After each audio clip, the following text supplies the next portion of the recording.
Top of the day to the enthusiasts. I'm Sky Guy R12 Turn, and welcome back. Tell them to bring me my money. Thank you. So while I was off with my laziness from YouTube, I tried to come up with an idea to talk about. And I don't mean just any idea. I mean an idea that was never used at all before in the coaster community. Until now.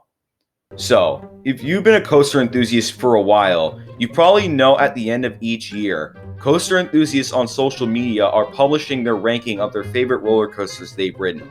You might have recognized the opposite of that, the horrible and trash roller coasters. I have a video about that coming soon. However, what about the half corner between those two sides? The roller coasters that make you go, "You're so handsome when you make that." I thought this might be a great topic to talk about, and since I'm the first to come up with this idea, I don't see why it can't have an awesome performance with at least a couple new subscribers. Okay, maybe I would because of that emoji movie reference. Again, I am so sorry. So let's get into it. These are my top 10 middle favorite roller coasters. Starting off the list while descending from the mountain comes Dragon Mountain at Marineland. Now, before you tell me anything, I would like to make it clear. Middle favorite may sound exactly what it means, but here's what it means when it comes to coasters. There are coasters that don't do a lot with their layouts, resulting in some cases like a waste of a coaster, and Dragon Mountain fits right in there. But that's not my only problem. There are also coasters on this list that do kind of decent at least, or just forgettable for the most part. But then, there's a strength or flaw big enough to land itself on here. That's something you'll notice as a theme in this ranking. Okay, back to Dragon Mountain. This coaster may be compared by coaster enthusiasts as the super iconic wooden coaster, the Beast at Kings Island. But some of the main differences on Dragon Mountain are its nature as a steel coaster, multi-looper, and in Canada. I can see where they're coming from, but Dragon Mountain has so many dead spots to talk about. A helix with two strange inclines while trailing down a facade, a very long bank that banks you back to normal but then back to where you started while being exposed to the greenery, and that's not even to mention the straight track before the former and after the bow tie. Would you call this ride boring? Well, like I said, you can compare it to the Beast, but it's certainly not as exciting as that coaster. But I'll give it some points for trying to. It doesn't feel as fast as the Beast either. And here's my other problem with Dragon Mountain.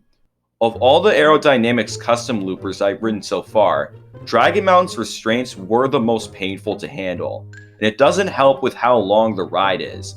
I sure felt the pain on my shoulders after my first two rides on it.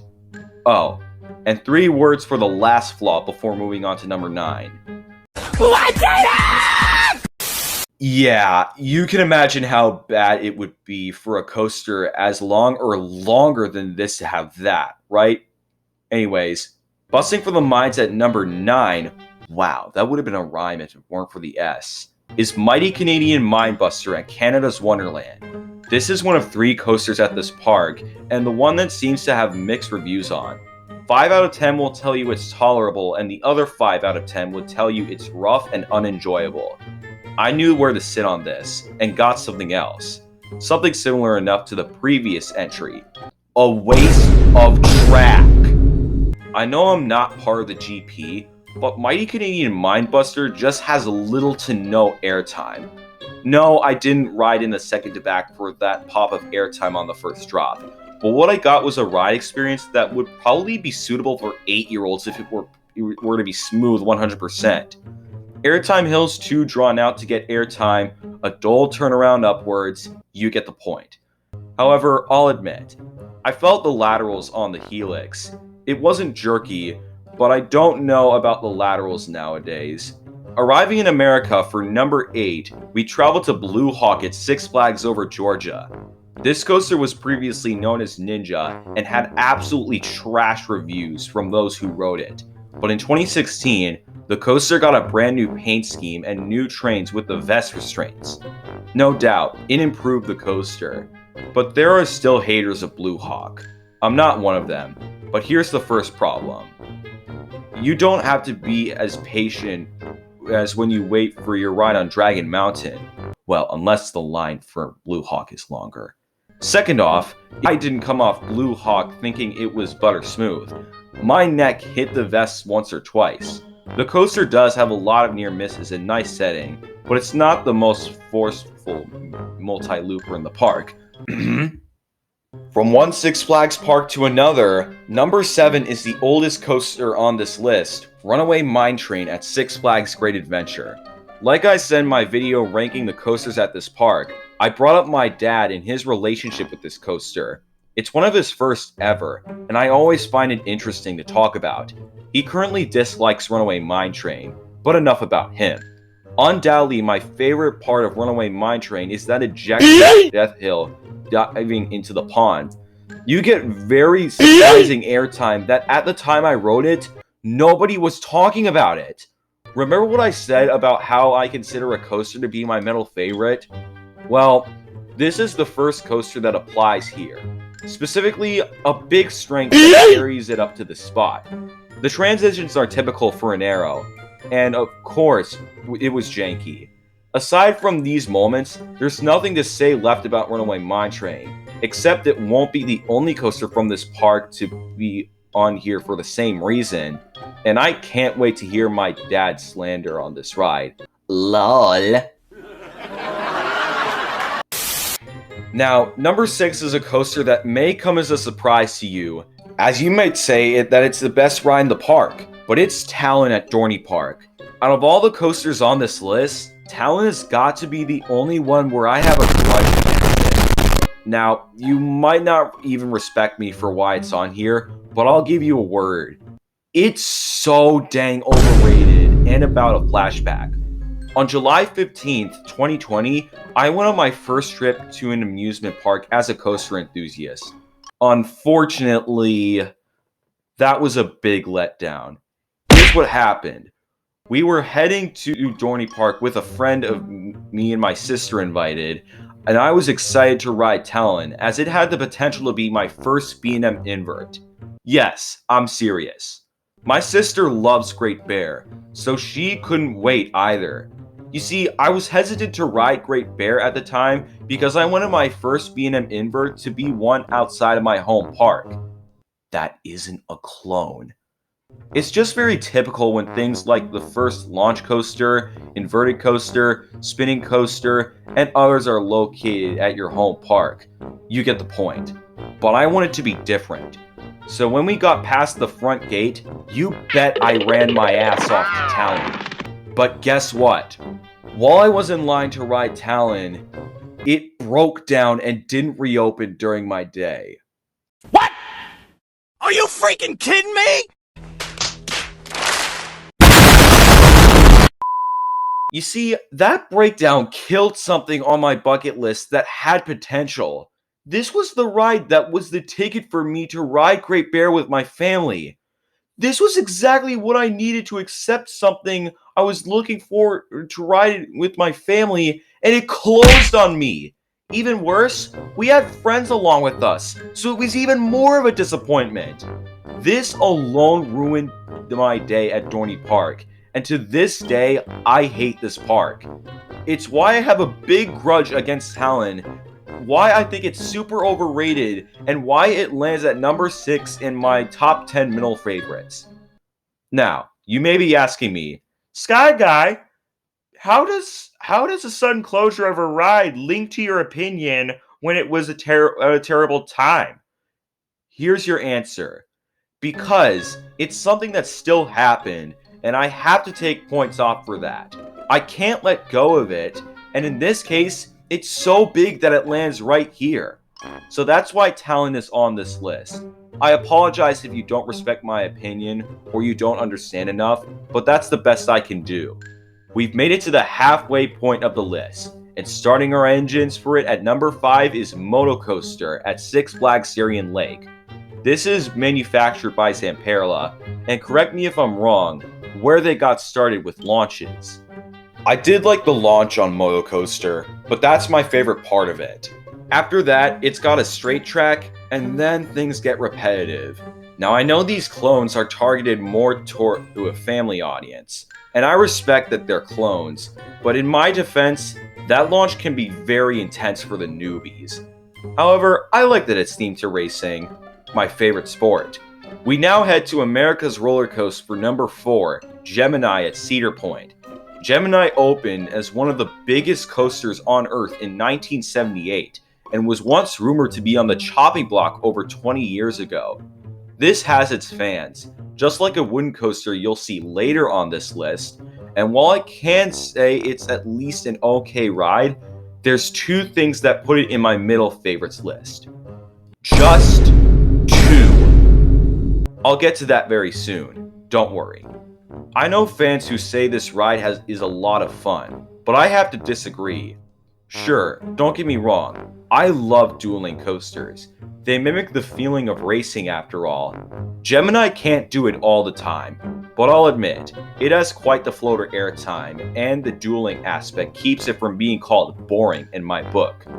Things are looking bright until the Helix. This jarring Helix. I had my hands up during this moment, and it threw me around, colliding with my friend riding it with me, including that incline upwards. That didn't help. But we're not over yet. After the Helix is a final brake run that brakes so harshly, not only do you come to a complete stop right away, but you can see that the back cars stop completely banked. These are what put Gemini here in my middle of favorites, despite everything starting with the drop before that was just fine. Well, probably the high turns, where it's slow, might be an exception. Number 3 is my only relocated credit, Runaway Train at Gillian's Wonderland Pier.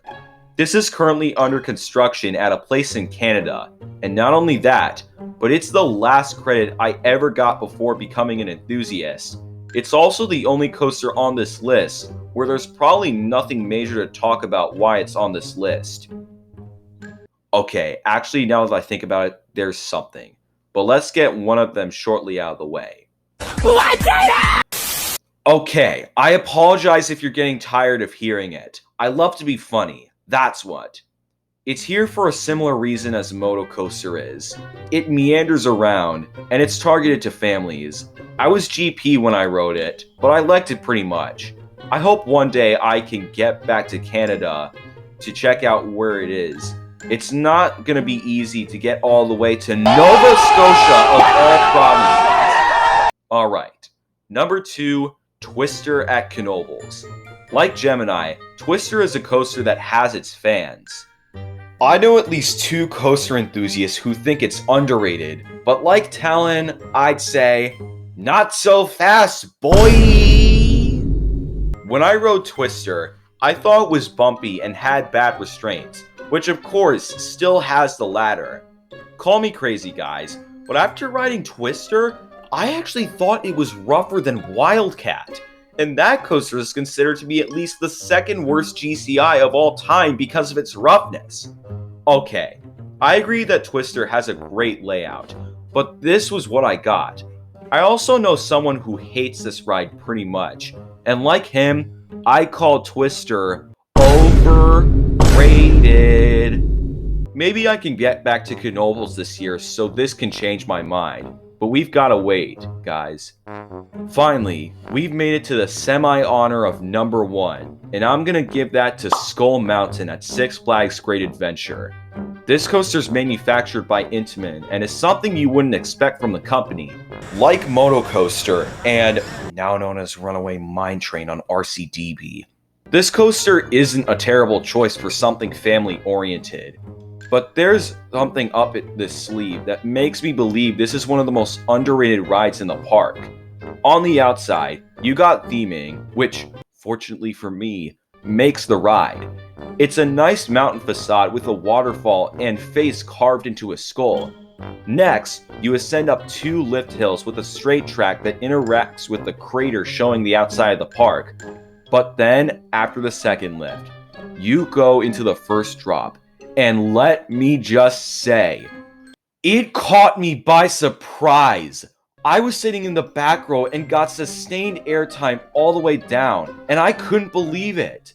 However, we get into the inside of Skull Mountain. What? This is all just a black box. And that's not to mention there's just meandering after that until you hit the final breaks. Really? If it weren't for the drop, Skull Mountain wouldn't be on this list. But yeah. Here it is, taking the title as the #1 middle favorite roller coaster I've ever ridden. There you have it, my top 10 middle favorite roller coasters as of January 2023. Have you ridden any of these coasters? What are your thoughts about them? I'd love to know in the comments. Speaking of comments, it's now the first time I introduced the comment shoutout program. This is where I take 3 random comments from the preceding video, or 2 because there's going to be 2 featured in this one, and read them.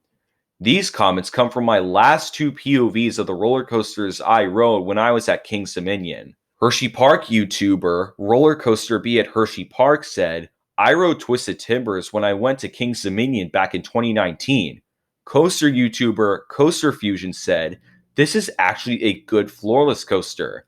The first coaster I rode when I went, and Hershey Park YouTuber Connects in Hershey said, just curious, do you find Hydra the Revenge rough? I find it has a rattle that can sometimes cause headbanging. If you want to see your words in my next video, please leave a comment here and it may be selected. Oh, and let me know if this video inspired you or not. Do you think you'll make a video based on this topic after mine? Cool. I just really love it if you can give me a shout out for the idea. If you enjoyed this video, please make sure you give it a like as well as subscribe to my channel. It's free and always one step closer to my ultimate goal of 100,000 subscribers. Don't forget to check me out on Instagram, where you can follow me, and Roblox, where you can friend/follow me and have the rare chance of playing a Roblox game with me. Thank you all so much for watching, and I'll see y'all next time.